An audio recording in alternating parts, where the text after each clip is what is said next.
बगिया ऐसी उलझी, फूल होगे कम, कांटे ज़्यादा, सिमटा जीवन, डूबी सांसें, आना है तो अब भी आ जा।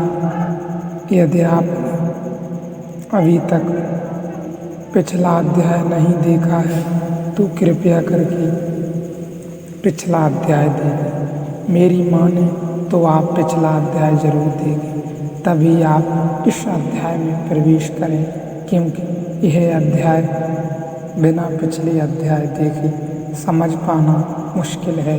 और यदि समझ सकें आप तो जरूर देखें। इससे क्यों फलित हुआ?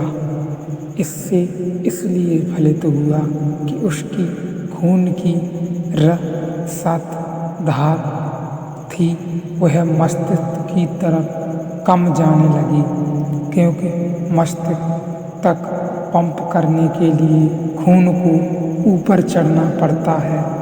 वह कम जाने लगी और मस्तिष्क में जब खून की धार कम जाने लगी तो मस्तिष्क सूक्ष्म तंतुओं को विकसित कर पाया।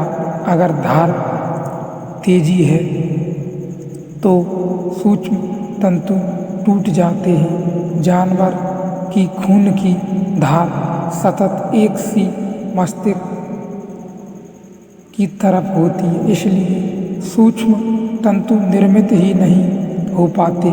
जैसे तेज नदी की धारा हो तो वहाँ छोटे मोटे पौधे उस धारा में नहीं टिक सकते, छोटे मोटे कंकड़ भी नहीं टिक सकते। वे सब वह जाएंगे, फिक जाएंगे, बह ही जाएंगे। कहने का मतलब पानी में बह जाएंगे, फिक जाएंगे। तो मस्तिष्क की तरफ खून कम जाता है। बस इतना ही कारण है कि मनुष्य की इतनी बुद्धि के विकास में, इसलिए रात के बाद जब आप सोकर उठते हैं तो बुद्धि आपको ताजी मालूम पड़ती है। वह सिर्फ इसीलिए ताजी मालूम पड़ती है कि दिन भर बुद्धि का उपयोग करते करते आप थक जाते हैं तो सो जाते हैं। सोकर खून की धार फिर वापस लौटने लगती है। तो हमारी नींद में और जानवर की नींद में बहुत फर्क नहीं है। हमारे जागरण में और जानवर के जागरण में ही फर्क है। एक आदमी सोया हो और एक जानवर सोया हो तो दोनों में हम कितनी ही खोज करें, कोई फर्क नहीं बता पाएंगे। या कि बता सकते हैं कि आप कोई फर्क, एक जानवर सोया है और एक आदमी सोया है? नहीं, सारा फर्क शुरू होता है, नहीं, सारा फर्क जब जानवर जागता है और जब आदमी जागता है। एक महात्मा सोया है और एक पापी सोया है। गहरी प्रगाढ़ निद्रा में, सुषुप्ति में क्या आप कोई फर्क बता सकते हैं? मस्तिष्क को कितना ही काटे पीटे, क्या आप कोई अंदाज लगा सकेंगे कि कौन इसमें पापी है और कौन इसमें महात्मा है? सुषुप्त में कोई भेद नहीं किया जा सकता। असल में सुषुप्त में भेद रह नहीं जाता, सारा भेद जागरण का है। वह दो पैर पर जब हम खड़े होते हैं तब हमें सब भेद शुरू हो जाते हैं। एक आदमी बुद्ध है और एक आदमी आइंस्टीन है और एक आदमी जड़ बुद्धि है, लेकिन यह भेद जागरण का है। जब खून की धार मस्तिष्क में नहीं पहुंचती तब ये सारे तंतुओं के भेद हैं। क्या आपने कभी ख्याल किया कि अगर नींद भी ठीक से लानी हो तो भी आपको तकिया सिर के नीचे रखना पड़ता है? तकिया हटा लें, नींद आनी मुश्किल हो जाती है, क्योंकि तकिया हटने से ही आपके सिर में खून की धार तीव्रता से प्रभावित होने लगती है, तीव्र गति से बहने लगती है। यही मैं बार बार कह रहा हूँ, क्योंकि ये प्रश्न हम सबके मन में अटके रहते हैं कि मस्तिष्क की ऊर्जा क्या है। सुबह मस्तिष्क जागने के बाद इतनी तेजी से क्यों कार्य करता है? और भी असल में आदमी के सिर की बनावट ऐसी है कि जैसे ही वह अगर बिना तकिए के सोए तो सिर जो है सबसे गड्ढा बन जाता है, पूरे शरीर से सिर नीचे पड़ जाता है, खून की धार सिर की तरफ तेजी से बहने लगती है। वह इतनी तेजी से बहती है कि तंतुओं को विश्राम नहीं करने देती, तो नींद नहीं आ सकती। इसलिए जैसे जैसे आदमी की बुद्धि विकसित होती है, तकिए बढ़ते चले जाते हैं। 1, 2, 2 की जगह 3 हो जाते हैं।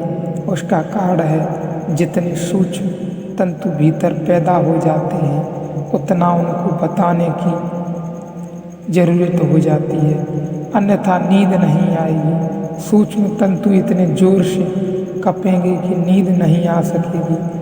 इतनी छोटी सी घटना वैज्ञानिक कहते हैं कि आदमी में आमूल रूपांतरण हो गई, बार बार। मैं छोटी घटना इसलिए समझा रहा हूँ आपको कि आपको ख्याल में आ सके कि भोजन छोटी घटना नहीं है, बड़ी छोटी घटनाएं फर्क लाती हैं जीवन में। आदमी चूंकि सीधा खड़ा हो गया, इसलिए समाजशास्त्री कहते हैं कि सीधा खड़ा होने की वजह से परिवार का जन्म हुआ, नहीं तो परिवार का कभी जन्म नहीं होता। आप सोच नहीं सकते कि सीधे खड़े होने से और परिवार के जन्म का क्या संबंध है। और अगर परिवार न जन्मे तो न कोई सभ्यता है और ना ही कोई संस्कृति, क्योंकि सभ्यता और संस्कृति परिवार का फैलाव है। लेकिन क्या आपको कभी कल्पना भी आ सकती है कि आदमी के सीधे खड़े होने से परिवार का क्या संबंध हो सकता है। वैज्ञानिक कहते हैं आदमी सीधा खड़ा हुआ इसलिए प्रेम पैदा हुआ, नहीं तो प्रेम पैदा नहीं हो सकता। आप सोच भी नहीं सकते कि सीधे खड़े होने से प्रेम का क्या लेना देना, लेकिन हुआ। और इस पर एक मत है खोजी जो खोजते हैं। सभी पशु संभोग करते हैं तो उनके चेहरे आमने सामने नहीं होते, हो ही नहीं सकते। पशु जब संभोग करते हैं तो उनके चेहरे आमने सामने नहीं हो सकते, क्योंकि पशु संभोग पीछे से करते हैं। और वैज्ञानिक कहते हैं कि आमने सामने हो सके आदमी के संभोग में, क्योंकि वह खड़ा हो गया, पीछे से संभोग गिर गया, संभोग ने सामने का रुख ले लिया। और जब हम किसी के चेहरे को देखते हैं तभी दिव्य सत्व तत्व ख्याल आता है, सत्व तत्व ख्याल आता है, वे सत्व तत्व ख्याल में आता ही है, नहीं तो कोई ख्याल पैदा नहीं होता। तो जब एक पुरुष एक स्त्री के सामने से संभोग में उतरता है तो बहुत शीघ्र ही उसके चेहरे से संबंध निर्मित हो जाते हैं।